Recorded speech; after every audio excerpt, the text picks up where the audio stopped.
with contrarian ideas succeed in creating and capturing value that is extraordinary. And is it somehow possible that more of us are capable of this than we think? Worthless is about how so many people from all around the world see hidden value in situations where others do not. These people then use that perception to successfully develop valuable products and services that customers usually initially don't think they want, and ultimately go on to realize extraordinary value for themselves. I have seen this kind of entrepreneurship in every one of the 45 countries I have visited or worked in. I have come to believe that entrepreneurship is part of the human experience, like art, music, theater, and literature. Although it may be statistically unusual, like the statistical rarity of the good artist, entrepreneurship can and does occur in virtually every society, not just the mythical hotspots. For example, Silicon Valley. A paradox. Despite their statistical rarity in creating extraordinary value, most of the entrepreneurs in this audiobook will strike you as ordinary people, like you and me. The differences between them and us are less a matter of who they are or what resources they have than of what and how they think. Entrepreneurship, and entrepreneurs in general, have always been a pretty puzzling phenomenon, and the entrepreneurs described in this audiobook are no exceptions. They make us wonder where their aspirations come from, what they are striving to accomplish, what keeps them going, and in many cases, how they actually achieve those extraordinary results.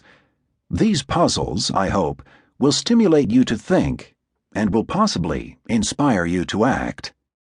Worthless is not another how-to or recipe book for entrepreneurs and their champions. We have plenty of such books. Some are quite good, and a few are based on broad research and practice. But ultimately, recipes for entrepreneurs are oxymoronic because of the nature of entrepreneurship itself. As I attempt to illustrate, the phenomenon of entrepreneurship is about contradicting our expectations, and so codification of the right or better or best way to be an entrepreneur will always possess an elusive quality. The instant that we think we have it, the entrepreneur's job is to prove us wrong. The potentially extraordinary value resides precisely in showing how violating or simply ignoring the common prescriptions can work, sometimes, amazingly well. Indeed, in addition to the impressive amounts of money involved, one of our fascinations with entrepreneurs lies precisely in their defiance of our expectations. The entrepreneurial record is writ full of entrepreneurs who should succeed but don't, those who shouldn't succeed but do, those who almost crashed and burned only to barely survive and to take off, and those who were taking off only to suddenly lose altitude and fall. Entrepreneurs' defiance of our expectations is so prevalent that it always has a surprising quality. If it weren't a surprise, typically greeted by a great deal of skepticism in the early stages, someone would be doing it already. Nonetheless, even though Worthless is not a set of prescriptions, I believe it will be a worthwhile listen, as well as intrinsically interesting. For some of you, it may kindle an aspiration that has so far remained dormant.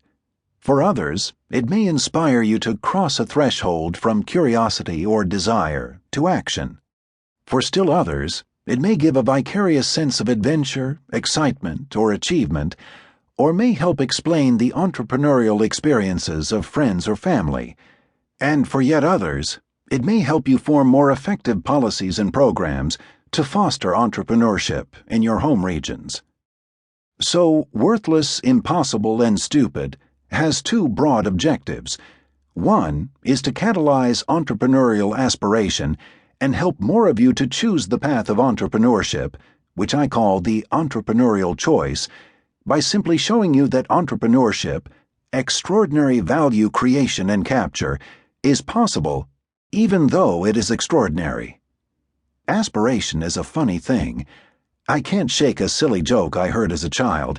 It went something like this. Last night I had a dream that if I concentrated really hard, I could fly.